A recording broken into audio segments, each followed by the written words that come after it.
सभी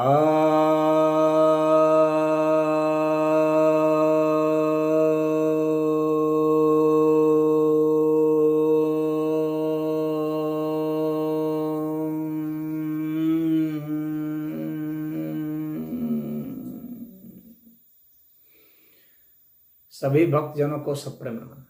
भक्तों, आज आपके समक्ष आपकी कुछ जिज्ञासाओं का मैं समाधान कर देता हूँ। एक जिज्ञासा है कि राम कृष्ण को भगवान न मानकर यदि महापुरुष मान लें तो क्या हर्ज है।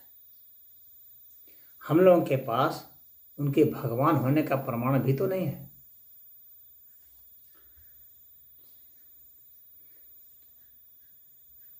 बहुत लोग ऐसा हैं जो अपने को सेकुलरिस्ट कहते हैं, धर्मनिरपेक्षवाद कहते हैं, अपने को रैशनलिस्ट कहते हैं।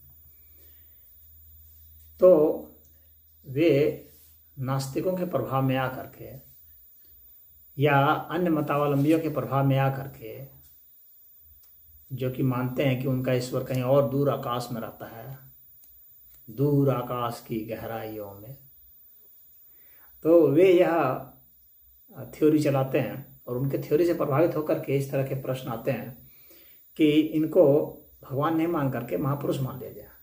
अरे भाई, भगवान किसको कहा जाता है? भगवान का अर्थ हो गया जो आनंदवान है। आनंदवान अर्थात जो परब्रह्म परमेश्वर को अनुभूत करता है, वह आनंदवान है, वह भगवान है। तो जो भी उस अवस्था को प्राप्त हो गया वह भगवान है। और दूसरी बात यह है कि हम लोग यह मानते हैं, सनातन धर्म का यह सिद्धांत है कि ईश्वर जो है वो साकार के रूप में भी है, निराकार के रूप में भी है। जो ईश्वर साकार नहीं हो सकता उसका ईश्वरपन जो है वो अधूरा है, क्योंकि वह कुछ नहीं हो सकता। ईश्वर तो वही है जो सर्वशक्तिमान है, तो सर्वशक्तिमान वही है जो कुछ भी हो सकता है। तो वो साकार क्यों नहीं हो सकता? वो जन्म क्यों नहीं ले सकता? वह जन्म भी ले सकता है। अब कोई कहे कि उनको जन्म लेने का क्या मतलब है? वो तो वहीं बैठे बैठे कोई भी काम कर सकते हैं, वहीं दूर रह करके भी कोई काम कर सकते हैं, गुप्त रह करके भी कोई काम कर सकते हैं, सूक्ष्म रह करके भी कोई काम कर सकते हैं। तो उनको प्रकट होने की कोई जरूरत है? जरूरत।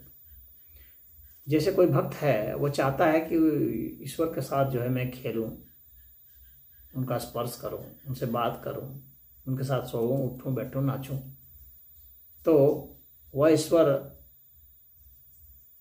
फिर कैसे उसकी इस इच्छा की पूर्ति कर सकता है? जाहिर सी बात है कि उसको उसके साथ रहना पड़ेगा, उसे उसी रूप में आना पड़ेगा, तभी यह संभव है।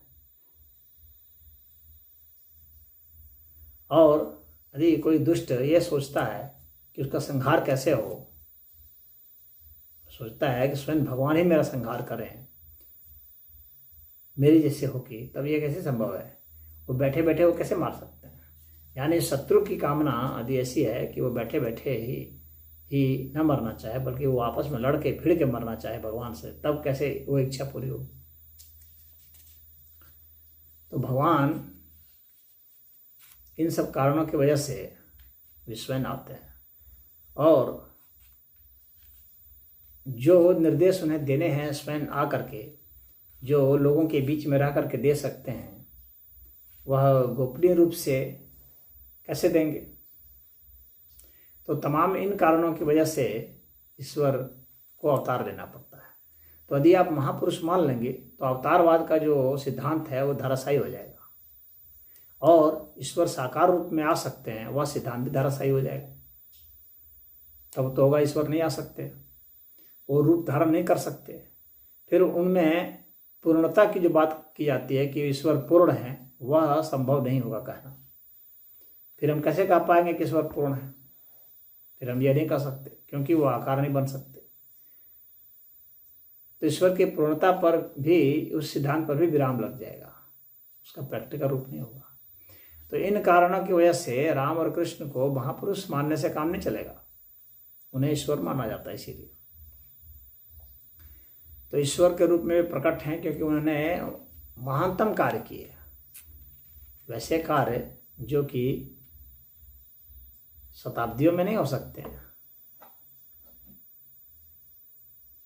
उन्होंने जो जो सिद्धांत बता दिए उनके पैरेलल में सिद्धांत बताना संभव नहीं है। तो वैसी वैसी चीज़ें वे बता के गए, वैसी वैसी चीज़ें करके गए, वैसे वैसे के साथ रह के गए, तो इसीलिए उनको हम लोग भगवान मानते हैं। और रही बात कि हम लोग के पास कोई प्रमाण नहीं है, तो हम लोग के पास तो प्रमाण तो यही है, और क्या प्रमाण? किसको आप प्रमाण मानते हैं? प्रमाण का अर्थ तो यही होता है कि किसी एक चीज़ के जरिए किसी दूसरे चीज़ को सिद्ध करना। तो हम यह सिद्धांत मानते हैं कि ईश्वर जो है साकार स्वरूप में भी आ सकता है, वह आनंद से जी सकता है, वह ज्ञान के साथ जी सकता है।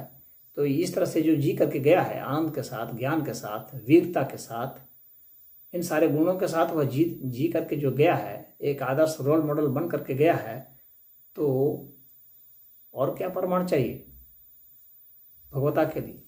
तो ये प्रमाण है। इसको कुछ लोग प्रमाण नहीं माने तो बात दिगर है, वे मत माने, लेकिन प्रमाण है यहाँ। उस तरह तो कोई भी प्रमाण प्रस्तुत किया जाएगा तो नहीं मानने वाला कहेगा मैं इसे नहीं मानता, तो वो बात ही खत्म है। लेकिन जो सिद्ध हो रहा है, तो उनका जो जीवन चरित्र है और जो उन्होंने बताया है जो मानव मात्र के लिए, तो वह तो सिद्ध हो रहा है, वो तो उससे सिद्ध हो जा रहा है कि वो भगवान है। तो प्रमाण तो है। और रामकृष्ण को इसलिए महापुरुष की कैटेगरी में सिर्फ हम रखेंगे तो फिर हमारे अवतारवाद पर प्रश्न चिन्ह खड़ा हो जाएगा और ईश्वर की संपूर्णता पर प्रश्न चिन्ह खड़ा हो जाएगा। इसीलिए रामकृष्ण जो है वे भगवान हैं। हरि ओम।